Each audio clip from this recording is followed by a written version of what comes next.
Hi guys, जय हनुमान। स्वागत आप सभी का आपके अपने चैनल अमित आहूजा, जहां हमारी कोशिश हर एक छोटा बड़ा अपडेट और प्रॉपर करियर की सारी इन्फॉर्मेशन आप तक पहुंचाने की बनी हुई है। गाइस, जेईई मेन को लेकर के अभी अनसर्टेन माहौल है और जेईई मेन की डेट्स को लेकर के कोई क्लैरिटी गवर्नमेंट की तरफ से नहीं आई है।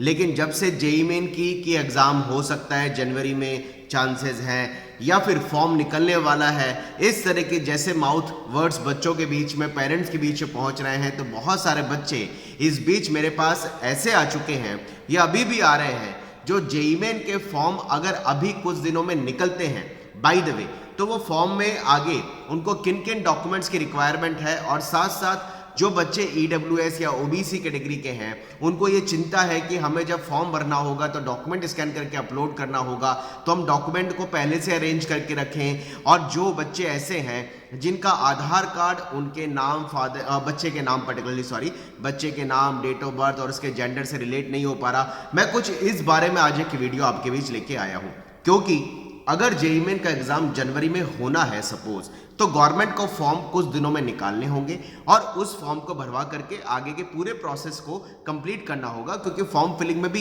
1 महीने का टाइम लगता है और सेंटर डिस्क्लोज करने में, सारी चीज़ों को सही तरीके से वाइंड अप करने में या प्रोसेस में लाने में करीबन 1 से 1.5 महीने का गवर्नमेंट को टाइम लगता है।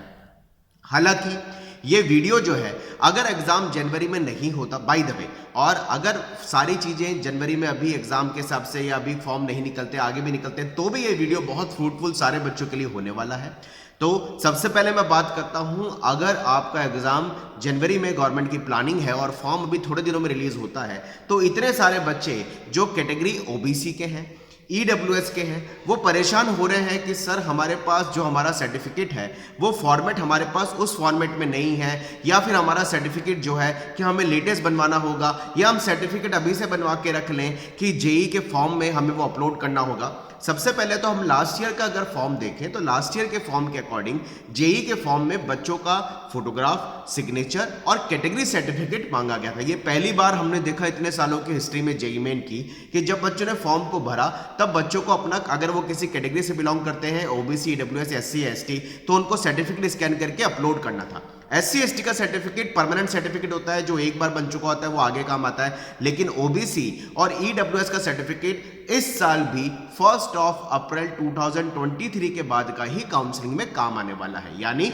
अगर आपने पहले से कोई ओबीसी का सर्टिफिकेट बनवा रखा है, ईडब्ल्यूएस का सर्टिफिकेट बनवा रखा है, वो सर्टिफिकेट आगे जाके काउंसलिंग के टाइम में काम नहीं आएगा। आप सारे बच्चों को अपना सर्टिफिकेट 1 अप्रैल 2023 के बाद का मनाना मैंडेटरी है। मैं बात कर रहा हूं ओबीसी और ईडब्ल्यूएस के। अब बच्चे बोले कि सर सर्टिफिकेट तो बाद का चाहिए, और फॉर्म अगर गवर्नमेंट उससे पहले, चाहे वो जनवरी हो या अप्रैल हो, जब भी निकालती है और फॉर्म में वो सर्टिफिकेट स्कैन करके अपलोड करने का मांगती है, तो क्या हम अभी सर्टिफिकेट बनवाएं या फिर हम सर्टिफिकेट को बाद में बनवा लें ताकि हमारा सारा काम एक साथ हो जाए।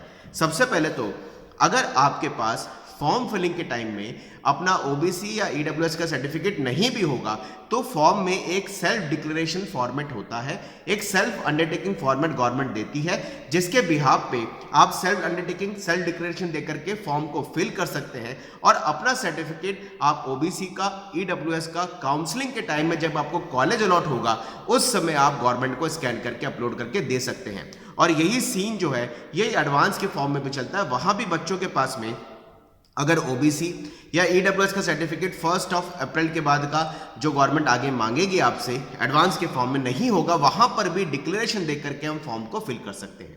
यानी वो बच्चे जो ओबीसी, ईडब्ल्यूएस के हैं, वो इस चीज को लेकर बिल्कुल अभी परेशान ना हो कि यार हम सर्टिफिकेट नहीं है तो फॉर्म कैसे भरेंगे, क्योंकि गवर्नमेंट तो फॉर्म फिलिंग के लिए टाइम देगी, फिर हम सर्टिफिकेट बनवाने के लिए भागेंगे क्या, परेशान होंगे क्या। ऐसा नहीं करना है। आपके पास भले ही आपका पुराना ओबीसी का सर्टिफिकेट हो, ईडब्ल्यूएस का सर्टिफिकेट हो, वो आप लगा दें, लेकिन मैं सारे बच्चों को स्ट्रांगली सजेस्ट करूंगा कि अभी आप इतना परेशान ना हो कि अगर मेरे पास मेरी कैटेगरी ओबीसी है या ईडब्ल्यूएस है, मेरे पास सर्टिफिकेट नहीं है, तो मैं फॉर्म को कैसे भर पाऊंगा।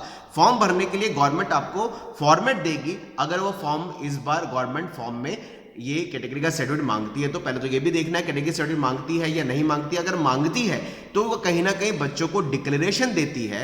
डिक्लेरेशन देने के साथ में बच्चों को फॉर्म फिलिंग का ऑप्शन खोला जाता है, यानी स्टूडेंट डिक्लेरेशन देकर के अपना जेईई का फॉर्म आराम से भर सकते हैं। उसकी उनको कोई चिंता भी नहीं करनी है और किसी तरह की उनको हरीनेस नहीं करनी कि वो आप सर्टिफिकेट बनाने के लिए परेशान हो और उसके लिए टाइम वेस्ट करें, ऐसा नहीं करना है। आप सभी को अगर गवर्नमेंट कैटेगरी का सर्टिफिकेट अगर मांगती है, खासकर मैं बात कर रहा हूं ओबीसी और ईडब्ल्यूएस, क्योंकि एससी एसटी का सर्टिफिकेट परमानेंट सर्टिफिकेट होता है, जो उनके पास पहले से ही है वो सर्टिफिकेट का चलेगा। लेकिन ओबीसी ईडब्ल्यूएस का सर्टिफिकेट काउंसलिंग के टाइम में 1 अप्रैल 2023 के बाद का चाहिए, यानी ओबीसी ईडब्ल्यूएस वाले बच्चे बिल्कुल परेशान मत होइए। आपके पास अगर सर्टिफिकेट नहीं भी होगा, आप फॉर्म को बहुत आराम से भर सकते हैं और फॉर्म भरने में आपको दिक्कत नहीं आएगी। आप डिक्लेरेशन देकर के फॉर्म को फिल कर सकते हैं, उसकी चिंता बिल्कुल मत करिएगा। और काउंसलिंग के टाइम में जब आपको कॉलेज अलॉट होगा, तब आपको ओबीसी का सर्टिफिकेट या ईडब्ल्यूएस का सर्टिफिकेट 1 अप्रैल 2023 के बाद का स्कैन करके दे सकते हैं। अब एक और इंपॉर्टेंट बात मैं आप सबसे कहना चाहता हूं। लास्ट ईयर हमने देखा था जेईई मेन का जब बच्चों ने फॉर्म फिल किया था तो उनके फॉर्म में आधार वेरिफिकेशन मांगा गया था। और आधार वेरिफिकेशन जो 12 डिजिट का आपका आधार नंबर होता है, वो आधार नंबर आपको भरना होता है। आधार नंबर जो आप भरेंगे, उस आधार नंबर से आपका डेटा फैच किया जाता है। उस डेटा जो फैच किया जाता है उसमें स्टूडेंट का नाम होता है, डेट ऑफ बर्थ होती है और साथ साथ जेंडर होता है कि वो मेल या फीमेल है। ये 3 चीजें आपके आधार कार्ड से मैच की जाएगी, यानी स्टूडेंट का जो नाम है वो एक्चुअल अल्फाबेटिकल चेक किया जाएगा जब आप फॉर्म भरेंगे। आप फॉर्म में जब अपना नाम भरेंगे और जब आगे के स्टेप भरेंगे, उसमें आधार वेरिफिकेशन लास्ट ईयर एक पहली बार ऑप्शन देखा गया और पूरे फॉर्म के भरे हुए डेटा में से 3 डेटा, बच्चे का नाम, डेट ऑफ बर्थ और जेंडर को एग्जैक्टली उसके आधार नंबर जो वो भरता है उससे डेटा को फैच करके मैच किया जाता है, वेरीफाई किया जाता है और वेरिफिकेशन के बाद में फॉर्म आगे प्रोसेस होता है।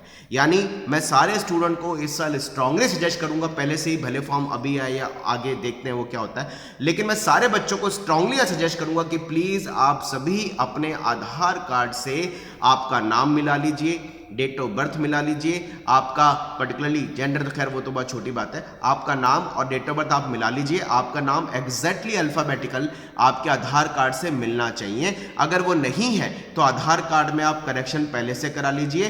कहीं ऐसा ना हो कि आप जब फॉर्म निकले तब बहुत हरीनेस में आए, परेशान हो और इस बार भी अगर लास्ट ईयर की तरह ही आधार नंबर को से डेटा फैच करके फॉर्म को वेरिफिकेशन करके या आधार डिटेल वेरीफाई करके फॉर्म को आगे बढ़ाया जाए तो आप परेशान हो जाए। मैं सारे बच्चों को यहाँ इस पॉइंट के लिए स्ट्रांगली सजेस्ट करूंगा कि आप आधार कार्ड से आपका नाम एग्जैक्टली जो आपकी मार्कशीट में जो आप फॉर्म में भरने वाले हैं उससे बिल्कुल मिला लीजिए, अल्फाबेट में मिला लीजिए और डेट ऑफ बर्थ मिला लीजिए। ये दोनों चीजें आपकी मैच की जाएगी। जेंडर तो ऑटोमेटिकली आप जो सही है वो आपने भरा ही होगा, तो ये चीजें आपकी मैच होंगी। तो मैं सभी बच्चों को आधार कार्ड के लिए जरूर बोलूंगा ये चीज पहले से देख ले।